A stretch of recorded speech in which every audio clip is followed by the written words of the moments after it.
വിദേശ രാജ്യങ്ങളിലുള്ള മിക്കവാറും 80% ടൂറിസം ഓഫീസേഴ്സും പ്രൊമോഷൻ ഓഫീസേഴ്സും അടച്ചുപൂട്ടിയിരിക്കുന്നു.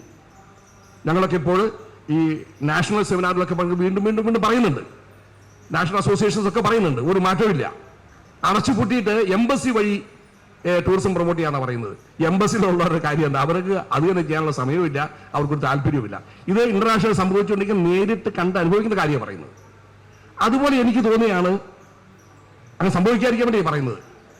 കേരളത്തിന്റെ പ്രസൻസും നമ്മൾ ചില കാര്യങ്ങൾ കേരളം എപ്പോഴും ഒന്നാമതാണ് പറഞ്ഞ് നമുക്ക് തോന്നുകയാണ് ഇനി നമുക്ക് മാർക്കറ്റ് ചെയ്യേണ്ടതെന്ന് തോന്നുകയാണ്.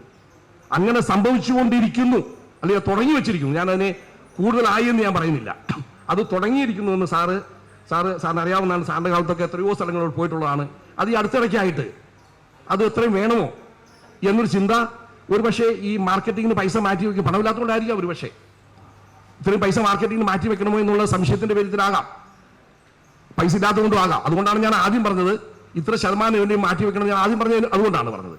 അപ്പൊ അങ്ങനെ ഒരു ഫിനോമിനോട് സംഭവിച്ചുകൊണ്ടിരിക്കുന്നുണ്ട്. ഞാൻ പറയാൻ കാര്യം, വിസിബിലിറ്റി എന്ന് പറയുന്നത്, കേരളത്തിന്റെ വിസിബിലിറ്റി എന്ന് പറയുന്നത് സസ്റ്റൈനബിൾ ആയിരിക്കണം.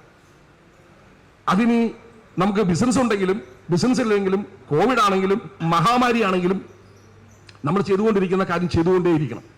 അത് കൂടുതൽ പറ്റുമെങ്കിൽ കൂടുതൽ ചെയ്തുകൊണ്ടിരിക്കണം. അത് പറയാൻ വേണ്ടിയിട്ടാണ് ഞാൻ ആ ഒരു പോയിന്റ് പറഞ്ഞത്.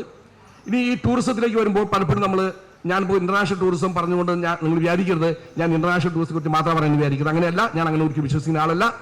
ഡൊമസ്റ്റിക് ടൂറിസം എന്ന് പറയുന്നതിൽ തന്നെ 2 ഡൊമസ്റ്റിക് ടൂറിസം ഉണ്ട്. ഒന്ന് നമ്മുടെ സംസ്ഥാനത്തോട്ടോ ഡൊമസ്റ്റിക് ടൂറിസം, അത് നമ്മൾ വളർത്തണമെന്ന് പറയാനൊരു കാരണമുണ്ട്. ഇപ്പം ഇതിനെക്കുറിച്ച് ഞങ്ങൾക്ക് തമ്മിൽ ആർഗ്യുമെന്റ് ഉണ്ട്. എന്തിനാ നമുക്ക് നമ്മുടെ പൈസ കേട്ട് വട്ടത്തിൽ കിടക്കണം? എന്തിനാ നമുക്ക് മറ്റ് സംസ്ഥാനത്ത് നിന്ന് പൈസ വരണം, വിദേശത്ത് വരണം, അതല്ലേ വേണ്ടത്? അതും ആവശ്യമാണ്. ഞാൻ അതിലേക്ക് വരാം, സമയമുണ്ടെങ്കിൽ അതിലേക്ക് വരാം. എന്തുകൊണ്ട് കേരളത്തിലുള്ള ആളുകൾ കേരളം കാണണം?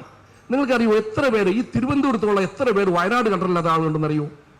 എത്ര ആളുകൾ മൂന്നാർ കണ്ടിട്ടുള്ള ആളുകൾ പറഞ്ഞ് വിശ്വസിക്കില്ല. സത്യാവസ്ഥയാണ്.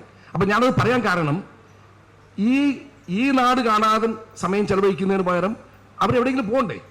നമ്മുടെ നാട്ടിൽ കൂടെ അറിയില്ലെങ്കിൽ, അങ്ങനെ മനോഹരമായ സ്ഥലം ഉണ്ടെന്ന് അറിയില്ലെങ്കിൽ, പോകണമെന്ന് തോന്നിയില്ലെങ്കിൽ അവരെന്ത് ചെയ്യും?